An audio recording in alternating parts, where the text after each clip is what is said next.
Most people believe relocating abroad is going to be the end to all their life struggles. They believe relocating abroad is for greener pasture, is to better their lives. Of course, that is where it's supposed to be.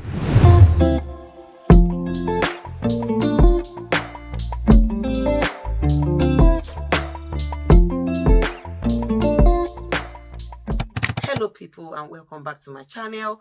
My name is Tobi-Oba. We're saying, if you are seeing my face for the first time, welcome back to my channel. I talk about lifestyle, marriage, and motherhood. And to my returning subscribers, thank you so much for always coming. I appreciate you. In today's video, I want to talk about some relocation stories, some relocation experiences that people don't really tell you about when you've made up your mind or when you are thinking of relocating. In some cases, some people don't tell you, especially your siblings might not tell you that when you are coming to any country apart from your state of residence, it is one man for himself. So if you have that belief that, oh, I've got siblings somewhere, they're going to be of help to me, most times not always the case. Not that they don't want to help you, but the thing is their hands are so full. They've got a lot in their pockets. They've got a lot to deal with. They've got a lot of commitment. They've got a lot of bills to pay. So adding yours to their responsibility is not going to be what's can be achieved. You have already stated in your bank statement that you've got some money, or you've already shown to the Home Office at the time of application that you've got some money in your account in which you're going to use to survive when you relocate. This is the money you're supposed to spend right from the day or when you enter into your place of residence. For example, if you are relocating to UK, you have already shown a bank statement, meeting up the requirements before you are granted visa. So that is the money you're supposed to spend until you can get a better job, until you can, not even a better job now, until you can get a job to start earning a living. This is the money you're supposed to spend. Nobody is expected to pay your bills because everybody is working for their own needs. So adding your needs to it is somehow is going to be kind of difficult. Of course, people can help you for like days, weeks, trying, making you to get settled. You don't even need to get settled before you start paying bills. In the UK, when you arrive in the country, you're supposed to get your NI, open a bank account, sort out your proof of address, then start looking for a job. Normally, you should have drafted your CV before you even come. Have the first sight of what you are coming to the UK to, the kind of job you want to do. Draft your CV. Immediately you land, like the second day, you should start submitting your CVs. If you are blessed with some people around that will show you around, tell you some job opportunities or any kind of business or any kind of little job or manager job or cashier job you can do for the meantime before you get your dream job, then you are fortunate to like start sending your CV out, applying online to get those jobs. What I'm saying is that when you are relocating abroad, people don't tell you that you start paying bills. You are not expected to live in someone's house, someone that's accommodated you for some time to be paying your bills. They pay bills, you pay water bill, you pay rent, you pay for energy bills, you pay childcare costs, you pay different kind of bills, different kind of utility bills. So you are not expected to come to the country and expect somebody to pay that bills for you. You have to sort out yourself. You have to know that, yes, you are into the country to work, to like make ends meet, to get your life sorted out so that you can live a comfortable life. I've got a case of someone that said when he and his family relocate to the UK, they're going to buy a house, they're going to buy their car, they're going to travel on holidays within the first 2 years of arrival. Normally, that's achievable depending on the kind of job you do.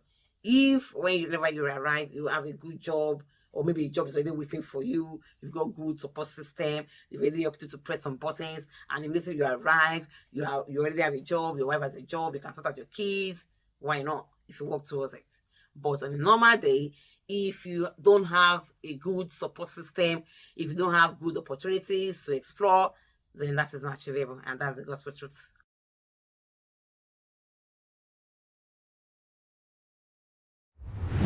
Most people don't tell you that if you're on a student visa, you need to do everything possible to sort out your papers, getting the paper that will make you to be able to stay in the country for a long time. After your 1 year or 1.5 years of study, you're supposed to like apply for your post-study or change visa route to another route for you to be able to stay and work without any restrictions. And you need to work towards that. You need to save towards the application fee, save towards getting some paperwork ready, do a lot of hard work, study well to have good academic reports, because if your school doesn't give you good academic progress report, there is no how the Home Office will grant you another kind of visa, because they believe that the kind of route in which you've come with, you've not really done well on it. So there's no point renewing your visa for you.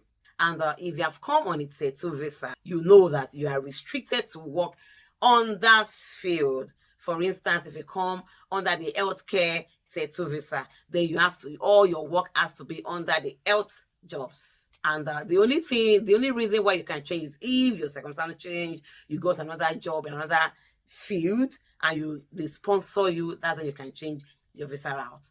But if not, you have to be on that field, on that visa route till the end of the period. If you are not told some things you need to do, you're going to be stuck, you're going to be depressed, you're going to be discouraged, because you believe that you're coming to the country to work, to earn money, but you do know there are some strings, conditions attached to it. What I'm saying in essence is that relocating to another country takes two to tango. You have to think about it very, very well. You have to be sure you want to do it. If you are doing well in your place of residence, why do you want to relocate? Some people don't tell you that when you are relocating, or when you are in a new country, there are lots of procedures, there are lots of terms and conditions to follow. And if you, for whatever reason, violate that law, you are in for it. I have a story of someone close to me. I heard him talking to someone on the phone to say, oh, please come to the UK. You're going to be this. And this time, this guy was still struggling with his family. He hasn't even gotten a good job. You know, people are still like trying to help him get a good job, but you're encouraging somebody to come. They won't tell you, oh, it's not easy. I'm still struggling. I've not been able to get a job, and I'm on a 20 hours visa. I can't work a certain time. I can't work more than this. But you're encouraging somebody to come to do what? And if those ones eventually resign, if they have a good job and they resign, sell their properties, and when they come to the UK, they realize where they were coming from or whatever they were doing is even better from the life they're going to be living right now. Another issue people don't tell you about is childcare, because you spend a lot on childcare. People don't tell you that, oh, nobody to look after your children, and if you have to get a childminder, you're going to pay heavily for it. If you're not careful, you're going to use like 70% of your salary on childcare costs, depending on the number of children that you have. And that you need to alternate the kind of work you do with your husband or with your wife to be able to balance that childcare service with the family. In this country, you can't leave the children at home while you go out to work. Nobody's going to do that for you. You have to plan your life in a way that is going to suit the family needs. Most people don't tell you about this story.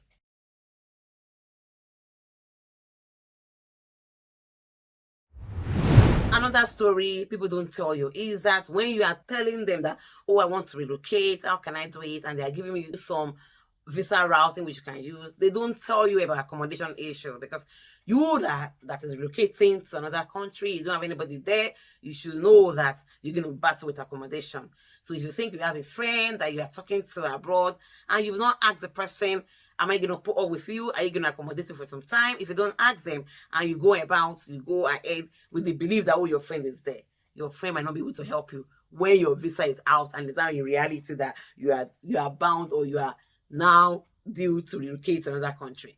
When you now ask them at that point that, oh, my friend, I'm going to stay with you, then your friend is going to tell you, I'm sorry, you can't stay with me. I'm even staying in a cubicle.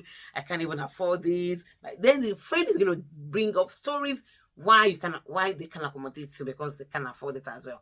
Then you're going to be disappointed. And what are you going to do at this point? Because at this time, you've already sold your land, you've sold your properties, you've resigned, you have a visa, so you don't have any option to come. But where are you going to stay?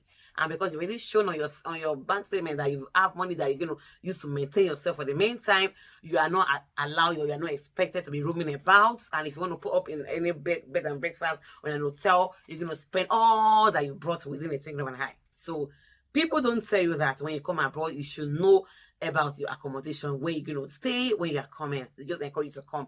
And when you get to the airport and you start calling them, their numbers are switched off. You can't reach them again because they have not told you the truth. Now you are stranded and you can't go back, because it's going to be like waste of effort, waste of money. You don't have anything back home to fall back. The essence of this video is to let you know that there are some things people don't tell you about relocating abroad. So it is left for you to make your own research, ask questions, be sure of the route you want to take, be sure of the step you want to take. If you know that you haven't gotten a good support system that will help you to settle, I think you should think about it very, very well.